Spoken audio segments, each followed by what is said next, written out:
એટલે આજ પણ ધ્યાની સ્વામીને બધા યાદ કેમ કરે?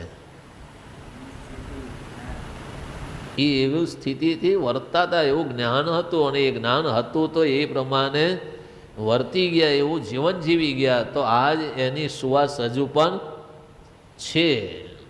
નહીં પોતાનું બનાવેલું અને પોતે છોડી દેવાનું થાય તો અઘરું પડે. પોતાનું બનાવેલું હોય, પોતાની કૃતિ હોય અને એને છોડી દેવી એ હેલી નથી. જે સત્સંગમાં વાત કરે 5 મંદિરો બનાવ્યા અને એમાંય છેલ્લે છોડવાનું આવે તો છોડી દીધું, મૂકી દીધું, દેવને અર્પણ કરી દીધું. એમના જીવનમાં જ્ઞાન અને દેવ પ્રધાન છે તો એમાં એને બંધન થતું નથી. એ જ્ઞાને કરીને સ્થિતિ કહેવાય. બાકી કંઈ સ્વામી કે મોટી મોટી પારાયણો હજારો લાખો માણસો ભેગા કરીને જ્ઞાનની વાતો કરી એવું નથી. પણ એકના જીવનને તપાસ્યું, એકના જીવનને બેસાડી અને જગત અંતર જીવમાં હતું ને બધાનું કાઢ્યું અને ભગવાનમાં પ્રીતિ કરાવી.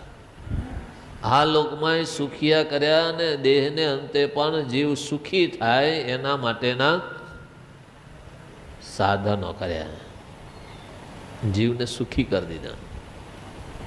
પણ છતાંય કોઈમાં ક્યાંય હેતથી બંધાણા નહીં, ગમે એવો હોય. અને પાછું જાન પણ રાખે. કોઈ મોટો માણસ આવે તો પ્રેમથી બોલાવે ખરા, અને બેહાડે ખરા, ને પાણી પીવડાવે ખરા, પણ છતાંય પાછું એમાં આસક્ત નહીં. મને આવા મોટા મોટા ઓળખે છે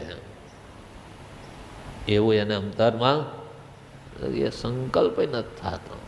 એ કેમ તો કે જ્ઞાને કરીને એવી સમજણ કેળવી છે. સ્થિતિ કે એટલે સમજણ. સમય પ્રમાણે એ વસ્તુ તમને જીવનમાં યાદ આવે એ પ્રમાણે કરી શકો તો એ સ્થિતિ કહેવાય.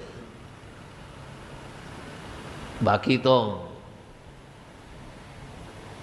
છોડવું અને મૂકવું ને ભૂલવું એ તો બહુ અઘરું છે.